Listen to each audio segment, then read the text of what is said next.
Welcome. We're back in session with your host, Jay, of What's Going On, a Social Studies Network podcast. Now let's get into it.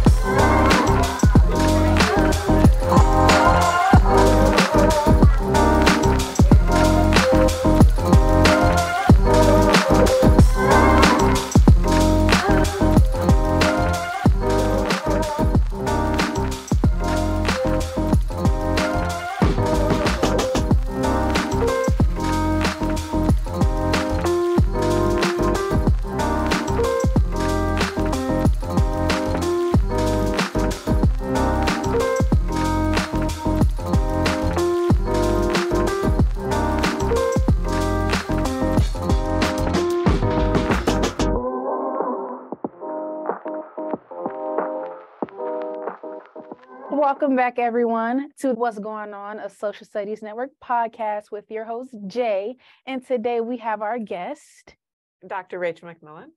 And tell us a little bit about yourself. Well, before you get into that, how's your day going so far? My day has been extremely hectic, but now I feel a little chill, just hanging here with you. So. Oh, it makes me feel so good. So, tell us a little bit about yourself. I'm an assistant professor of social studies education at UIUC, a former high school social studies teacher, and I primarily do research around the stories of youth who are incarcerated or Black people who were incarcerated when they were kids. So that's my area. Very admirable work. So I feel like you're going to have very good insight on this based on your experience. So the first question that I like to ask everyone is, what did you think social studies was before you got into teaching or before you got into education? And with your experience, what do you think social studies is now? So before I started teaching, I thought social studies was just history, and it was just, at least in schools, it was just a history of white men and women in power. I learned from home that social studies was much more. I learned that from my parents, that, social studies is geography, Black geographies, that it is, Black history, that it is stories from our ancestors, passed through generations. I learned that social studies was, civics and Black people, involving themselves as citizens, even though we were viewed as, really anti-citizen. And so social studies is much, much more than I think anybody can really encapsulate. And I learned that, both at home and then as a social studies teacher. That's great. That's really interesting because I remember for me, when I first started to get into social studies, Black history specifically, kind of felt guilty because I'm like, am I excluding other people? But I'm like, why would I feel guilty? Because this is my experience. So I think that's really great. And something that I'm noticing is that when people say what they learned through their experience, a lot of people have been saying they learn from home or they learn outside of the classroom, which I think is something else that's important because there's so many constrictions with inside the classroom. But I want to get into a story that you told. Okay. It was about 2 months ago. And I wish I had my notebook which had all my notes in them, but I'm irresponsible. But it's Black History Month, so nobody can judge me on this first day, which is great. I love having a Black woman on the first day of History Month. Yeah, it's beautiful. Yes. But you talked about freedom dreaming through abolition. And teaching your students abolitionism, not only teaching them, working with them, because it wasn't just about yourself. It was about yourself and connection to your students and your students and connections to those who are incarcerated. So could you talk a bit about freedom dreaming and what that means to you? Yeah, so freedom dreaming to me is just, such an essential part of Black life. If we did not have our dreams, who would we be? And so I really started thinking about freedom dreaming and thinking about abolition when I was I was maybe in my third year of teaching. And that's like right when you get into the groove, like, you know, Okay. your first year can be like terrible. Your second year is like a little better, but then your third year, you're like, okay, I got this. And so my third year of teaching, I was teaching in an urban school, teaching predominantly Black students, really all Black students. And it was a government class, government and civics class. And so we were, you know, really getting into the Constitution, like reading it critically, and, you know, reading these documents for what they were and how exclusionary they were, and how they robbed, you know, our people of their freedoms. And so we were getting into that, and we got to the Eighth Amendment, which is no cruel and unusual punishment. And my students were like, we like really, really got into this, like looking at capital punishment, because the state where I'm from, Ohio, we still have the death penalty. And so we were digging into that. Yeah, we were digging into that. We were, you know, thinking about it. We were debating it, really, like, should we have the death penalty? Should we not have the death penalty? And then we got kind of stuck, and not stuck in a bad way, but like stuck in a good way, where we started thinking about these issues of, you know, mass incarceration and the death penalty, and really looking at the humanness, you know, of people inside these facilities, because so many of my students, unfortunately, you know, had experience with incarceration, even, you know, either they themselves had been incarcerated in some way, or family members had been incarcerated. And so we just really started like wrestling, you know, with those issues and those concepts, but then also, you know, really thinking about freedom and what freedom looks like, and what our dreams are for people in these situations, and then what their dreams are for themselves. And so that's how I really got into freedom dreaming. Was it was through my students. Yeah. You know, you can read the literature, you can you know, read all sorts of stuff about freedom dreaming, but it was really, you know, just being able to see it in action with my students, and, you know, being able to talk about these really, really important issues, and then dream ourselves. That's how I got into it. That was a long answer for your question. No, that was a great answer. No, that was a great answer. But I'm curious, in connection to that, what did, like, when you first stepped into this role, as you and your students were debating and researching, what did you think about abolitionism as you went into this research, and what do you think about it now? I wish I could say like I was always like an abolitionist, and, you know, but no, I was not. So my family background, many people in my family have been incarcerated, and so, you know, growing up, you would watch folks disappear for a minute, and then, you know, come back suddenly, or, you know, and it was just like kind of a normal thing. They were in on our vacation in California. Yes. And, you know, like, yeah, it was just it's a weird thing, and it's something that you don't talk about so much. There's a stigma attached to it, and so growing up, like, yeah, I did not think about incarceration other than the fact that, okay, my cousin must have done something bad, so he's away for a while, or my uncle did this, and that's why he's no longer here, but they'll be back, you know, that kind of thing. And so, you know, when I started teaching, that's when I really started, you know, interrogating my relationship to incarceration, and how I thought about incarcerated folks.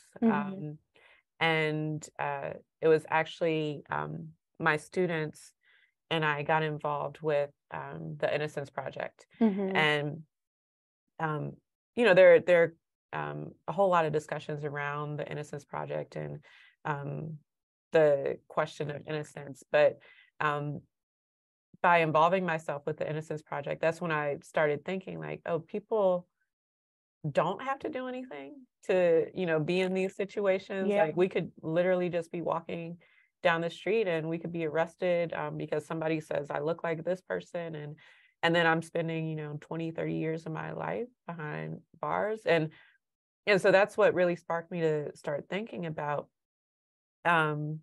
just the impacts of incarceration, and how it affects all of our lives, whether we quote unquote do something or whether we don't. And so it was a long journny really to declare myself an abolitionist, and then some days I don't even feel like an abolitionist. Like there are some issues where I'm like, okay, that person, they definitely, they need to go. They need to go. No, funny, like, they need. Maybe society isn't not ready for that right now. But it's abolition is a process, right? It's a decision that you make, every single day, every single minute. And so, what I really learned about abolition, like, when I first started this abolitionist journey I was like, well, abolition is just, let's burn everything down. Let's get rid of, this stuff. And, but it's more about building, because if we burn everything down, then we have nothing. So it's like it's a process. It's a continual process that we need to tear down, but we also need to build at the same time. So if we are talking about the abolition of prisons, what are we building, in their stead? What supports are we providing for people if we are, de-incarcerating or, whatever? What resources are we providing for people? What communities are people coming back to? And so abolition is multifaceted. It's ever evolving. But it's always looking to the future. It's always dreaming, and those freedom dreams, like I mentioned earlier. So that's what I know about abolition now. And maybe a year from now or 2 years from now, I might think of abolition differently. But that's part of it, right? It's a process. I think what's interesting about that is, like, in school, to me, abolitionism was like slavery, like Frederick Douglass. So I'm like, we're past that. We're on to something new. In my mind, I always knew, like, we weren't past slavery, but in my mind, abolitionism was something that was so, like, black and white, and that was something that, like, our ancestors did that. We're, like, doing something new. I didn't realize, like, what abolitionism, I cannot say that word, was until I came to college, really. But the first time I really, truly got introduced to it in its form now was through the documentary 13th. And I thought that was really interesting. When I was watching the 13th documentary in my class, I was a freshman in high school, and it was in my honors biology class. And I forgot what was the reason my teacher showed it to us, but she connected it to biology, which I thought was pretty interesting. But I wanted to connect that to what you said about robbing Black students of their Black history, just being robbed, not even just physically, but mentally, historically, and what you were talking about. How does that impact our future? How do we go into the future with that? And I remember, like, I was writing poetry, like, I was really big into that. I was really big into, like, supporting Black life, protecting Black life. Like, I've always been an advocate for that. And so as I got older, I consider myself an activist. And sometimes, like, the way that you were struggling with being abolitionist, sometimes I struggle with being an activist, because I'm like, sometimes I struggle, like, am I doing enough? Sometimes, like, am I doing too much? Sometimes I would see things that conflicted my idea of activism, like, this kind of feel like it's invalidating my, the way I identify as an activist. But then once I got to college, and really once last semester, when I truly realized what that was, is not just slavery. Like, it's not just Frederick Douglass and something that happened so long ago, or something that happened before our great-grandparents or grandparents were born. It's something that we're continuously doing. It's something that we're trying to free our people, in which we're talking about freedom dreaming. And I think that's very interesting. And I want you to, get a little bit more into the ways that, how did your work turn into the action? How did those debates, how did those thoughts, and how did the way that you connected to your students and allowed them to connect with you, then connect with those who are incarcerated? Oh, that's a good question. And I think it's a really long story, so I'll try to I'll try to shorten it a little bit. So once we started, debating and wrestling with these issues, like these are issues that in a social studies classroom, like you can't just discuss incarceration in a day, or you can't discuss the death penalty in 1 hour.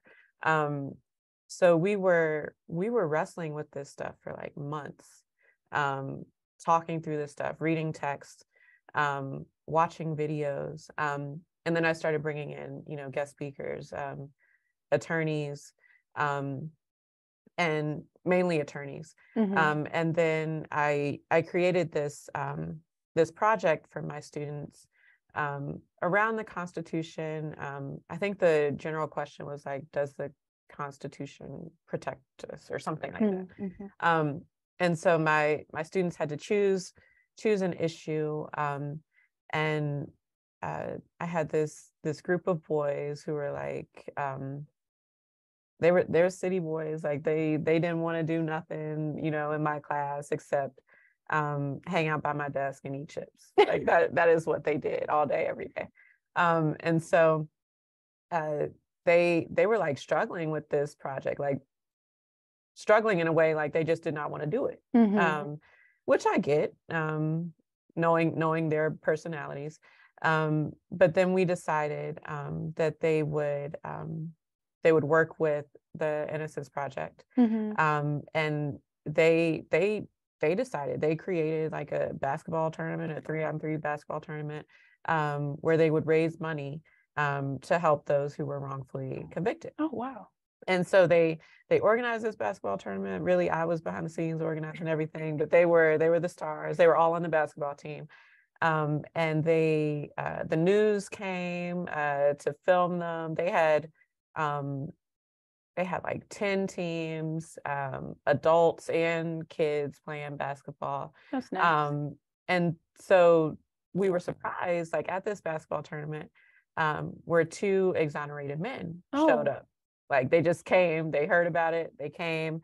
One had spent 20 years in prison for a crime that he, had never committed.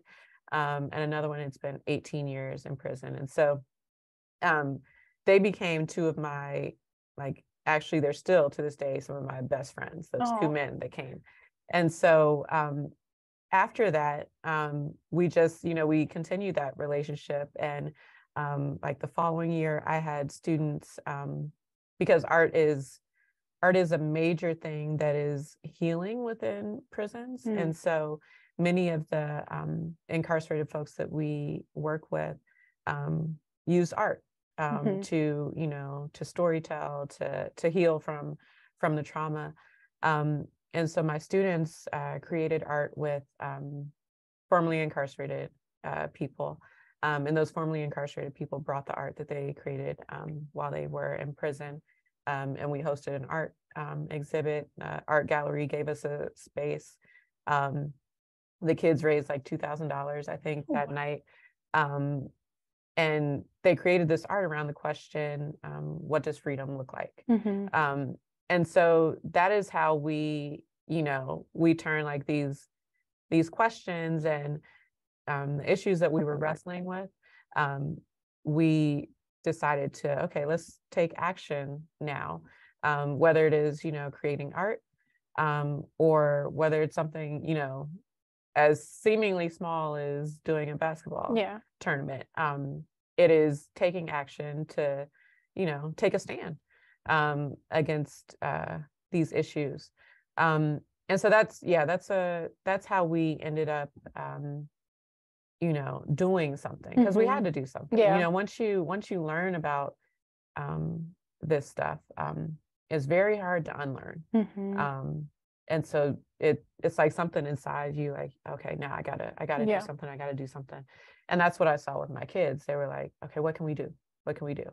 Because it's not just, these these nameless, faceless people, behind prison walls, it's also family members. Yeah. And, it's fathers, it's mothers, it's cousins, it's, my friend from next door or whatever. And so once you make it real and personal to your students, they have to do something. So I wish I had teachers like that, like growing up, because when I was like in elementary and middle school, I went to Catholic school. And obviously Catholic school is supposed to be teaching you how to be godlike and things of that sort. But in my mind, the way I thought, I'm like, okay, he's loving, he's forgiving, he's accepting, he's understanding. But they were teaching us judgment. I remember this one time, my principal, there was this one girl who we went to school with, and she had a baby. We were in like, what, 6th grade maybe or something like that. She was a few years older than us. She had to be like in high school at this point. Well, actually, that's a little bit more than a few years older, but she was still very young. And she was like, and it happened at the perfect opportunity because she was chastising us for something. And she was like, you want to be like her? Strolling a baby down the street in front of our school? Do you want to be like the school down the street? Because it was a public, I'm not going to say no now. I don't know if I'm allowed to do that. But which is actually the school that my uncle and my grandma work at. And I've grown up around a lot of their coworkers because I was a baby, basically. She's like, you want to be like those kids down the street in that school? Or do you want to be like here and be like us? And I was like, what? I was so confused listening to it because it was so harsh and it was so judgmental. But I'm just thinking about this in a way of how you knew that your kids could do it. You knew that they had to do it. And you made sure that you humanized those who were incarcerated. And I'm just thinking at my school, I just knew like if those would be examples of what not to be, which is very interesting within our community because there's such a divide of like, who's the good Black people and who's not the good Black people? Who do you want to be around? Who do you not want to be around? But it's just very interesting about how this judgment comes about because I know I've seen kids in my high school who we grew up together in high school. We were freshmen to seniors, or maybe they transferred, but I still had the opportunity to watch them grow. And then some of them were incarcerated. And I was like, they were babies. Like, I remember like they had baby faces. Like we were joking around in the hallways and playing in the classroom, and they were smart. They were in all honors classes with me. They played sports. They were respectful to their teachers. They were very charismatic. And how did I go from cheering on the sidelines at your football and basketball games to being able to search you up on the internet, on Google, and seeing your name and seeing what you got charged for? And it's so hard to see that because you were able to see who they were before this, and other people are only able to see this part of them. So being able to humanize them through art and being able to have connections to them, I think that that's so powerful because that's not something that we get often, especially when you have like teachers who don't look like you, who didn't grow up like you, and so they unintentionally harm you through these ideologies that they're pushing about people who they don't want you to be like. But I also remember throughout your story, you were talking about books. Oh, yeah. And I was wondering, how did you incorporate those books? Because, I need a refresher about what about your story. Yeah, so before I say that, like you had said something that I humanized them, but that's not what I did. Yes, they were in many ways dehumanized by this system, but I don't have the power to quote unquote humanize somebody. My power lies in recognizing their humanity, all right, recognizing that these people are human. Whatever the system says about them, that's not the narrative that I can really consider or think about. It's, and that's something that I do now. Like I work with several groups of incarcerated men in Illinois and in Ohio. And one of my things going into the work that I do is I'm never going to look them up because I don't want I don't want the state's narrative to cloud, Mm-hmm. you know, my mind. I want to be able to see them and hear, you know, what they have to say, and, you know, recognize their humanity, show them that I'm, you know, I'm human too. And so it's just, yeah, it's a process. But I could never really say that I humanize You just somebody. gave me Yeah. a different perspective, because I always say, like, as a future educator, I never want to walk into a class with my Black students and be like, I know what y'all need because I'm Black.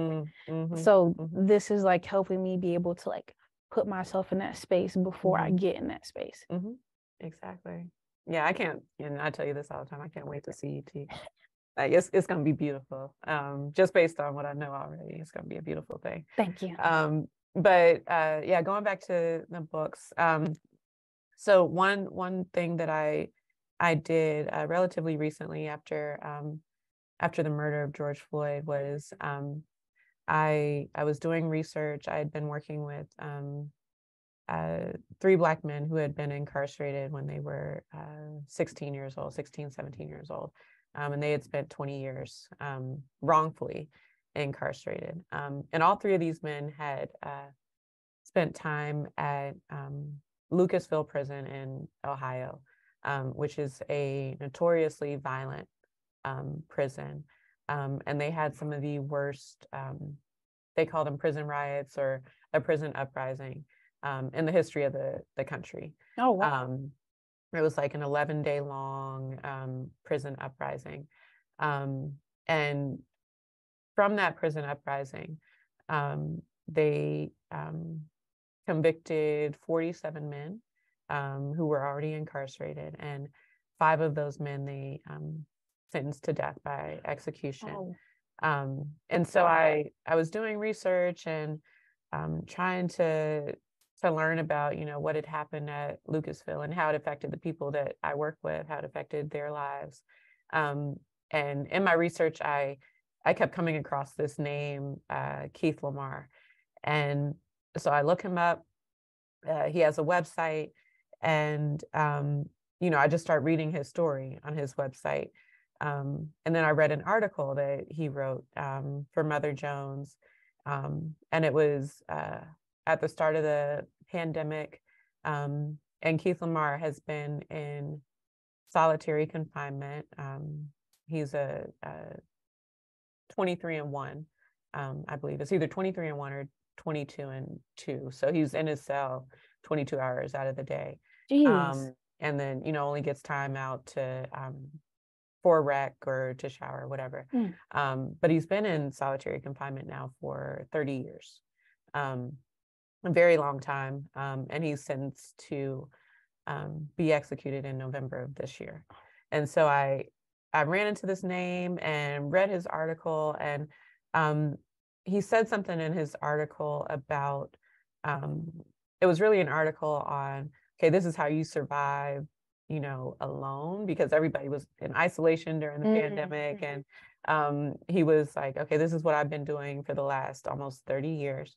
But he said something in the article about education, and particularly education for Black students. Okay. And he said the root word of education is adduce, which means to bring forth that which is already there.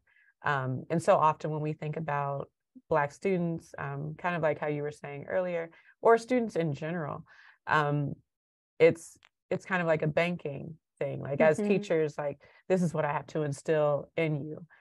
These are the lessons that I need to teach you. But Keith shifted my perspective and was like, no, the point of education is to bring forth something that's already in my students. So teach them to find what's in them, and to act on that. And so because of that statement, I wrote Keith a letter, asking if, you know, he would like to talk to my students by phone or anything. And he wrote me back immediately and said, he asked me if he could read with my students. And so I'm like, sure, we ain't doing nothing in the pandemic, so let's read together. And so we started this book club. It was like all on Zoom. So Keith would call in, I would patch that call in to my students who are at their various homes. The first book that we read together was Their Eyes Were Watching God by Zora Neale Hurston.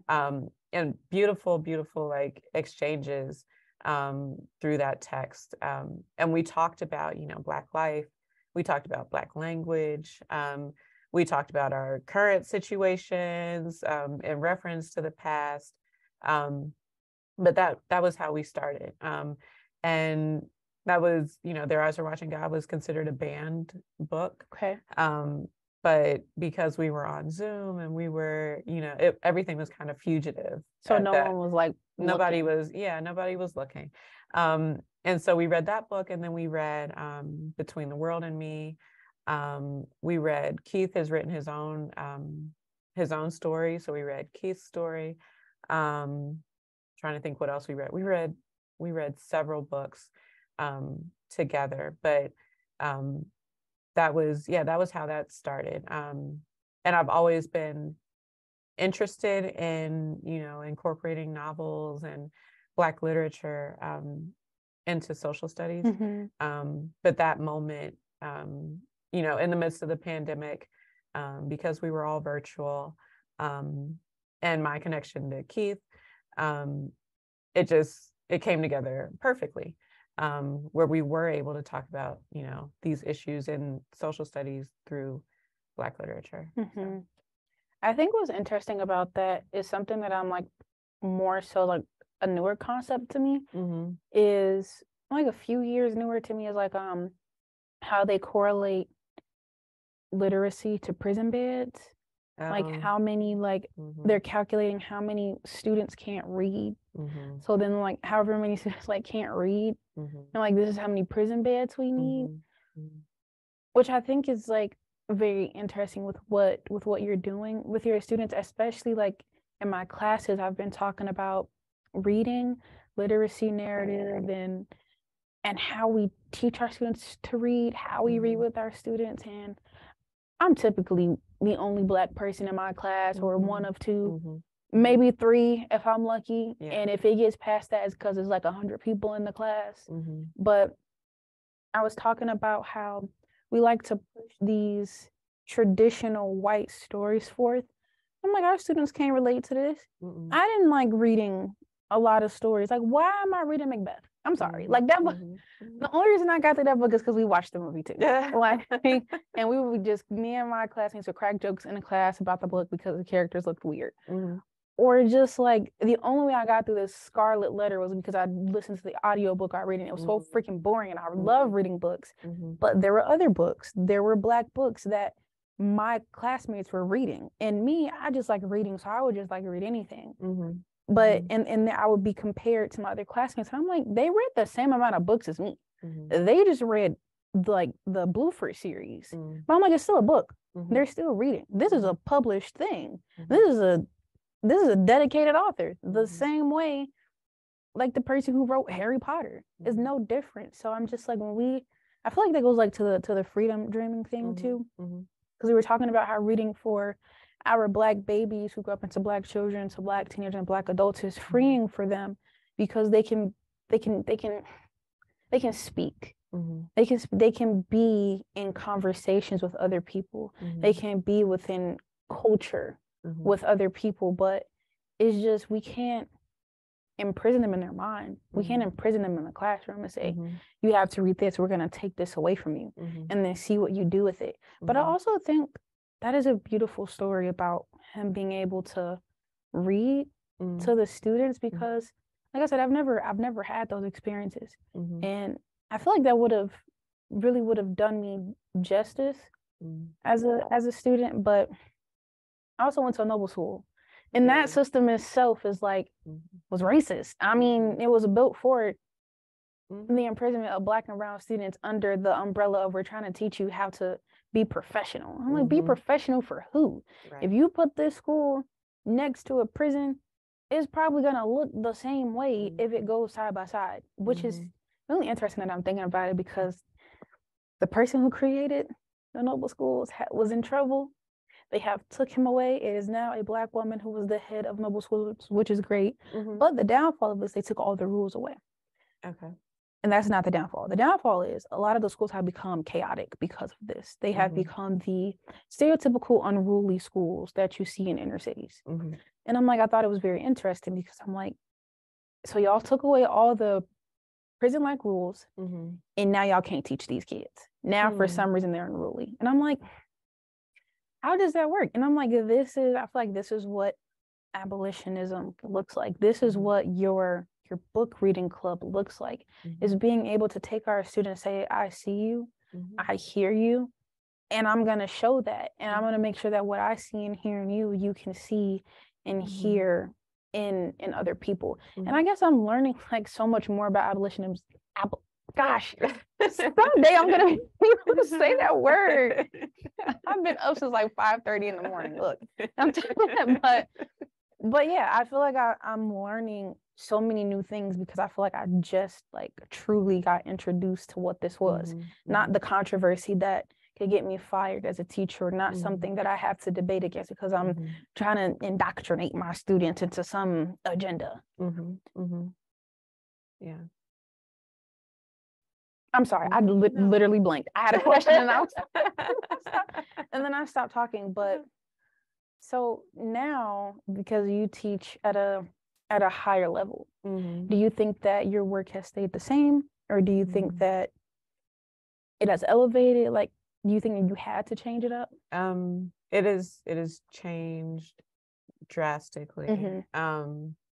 You know, and I do really, really miss working with high school students. You know, it was just, there were a lot of factors that led to me leaving the high school classroom. But those students who were in the book club and worked with Keith, we are still in constant communication. I mean, I just talked to them yesterday. And we're all still, you know, actively working to make sure that, you know, that execution date does not happen in November of this year. So in some ways, that's how my work has changed. It's more outside of the classroom, but I'm still, you know, I'm still operating in that realm. I now work with pre-service social studies teachers, majority white. I got my first Black student this semester, so I was excited about that. But yeah, majority white students, and a lot of what I talk about, a lot of what I live as somebody who is intimately connected to incarcerated people, is just not received well here. On this campus, or on this campus. Okay. And so, you know, I've tried to, because I have all of our book club discussions were recorded, so I have like hours and hours and hours of these conversations with Keith and the kids, and like really, really like powerful, beautiful stuff that was happening in the classroom. And I will, you know, there'll be one class and I'll show it to my current students, and, you know, talk about my work and talk about why it is so important to show the humanness behind these prison walls to kids, you know, young kids and teenagers. And my students will just stare at me like, you know, like they have no connection. They do be quiet when you get to those conversations. Yeah, like it is mind blowing how quiet it can get when we talk about these issues and how these issues affect us as Black people. And so I felt in many ways, you know, kind of disconnected from my community, because my community, I've created this community of, you know, with incarcerated people. That's what I've created. Like those are my people, you know? And so in coming here, yes, I have felt disconnected. So I'm trying to move in different, you know, directions where I can still be intimately connected with my people, and still, you know, teach these students here. effectively. Which is very interesting. And I'll make, my last point before, but what you said about when you got your first Black student, I've always wondered, like, how do my Black professors feel about when they get their first Black student? Because I know how I felt when I got my first Black professor. I was like, yeah. Oh my God. I can't show too much excitement in front of everybody else, but when I saw her walk into the room, I'm like, yes. Because I was like, I always thought, like, when I see y'all in these spaces, I'm like, y'all got like power on this campus because y'all like professors. So I'm like, maybe I don't know how we look like we got power. They don't care about y'all. Like, no. But I just never, like, I guess I just looked at y'all position as like, y'all are too above everyone to have these issues. But just having like different conversations that, like, we've been having outside of this room, I'm like, wow, like they feel like the same way that I feel, like sometimes unsafe, uncomfortable, uneasy at the quietness in the room, because they will talk about anything else, but as soon as you start talking about other stuff, they look at you, they just start looking at you. And it doesn't get easier, no matter what age you are, no matter what credentials, quote unquote, you have. If you're really about the work, it's gonna get harder. You're gonna have those uncomfortable moments in class. We don't have time today, but the discussions that I hear from my white students, it's crazy that this kind of stuff is still going on. But yeah, it just does not get easier. So when you're in the classroom, it's the same thing, because you'll be surrounded by white teachers probably, even if you have all Black students. When you get out into the community, if you ever decide to get your PhD, which I would encourage you to do, I will.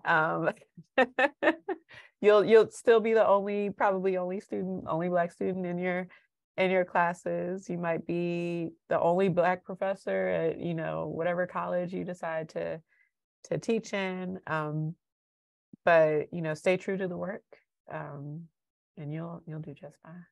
Okay, so I like to ask people to drop a gem at the end. I just be like, dang, like you just dropped all the gems. But I just, is there like something that you just want to point out specifically, or a few things as we conclude this episode? No.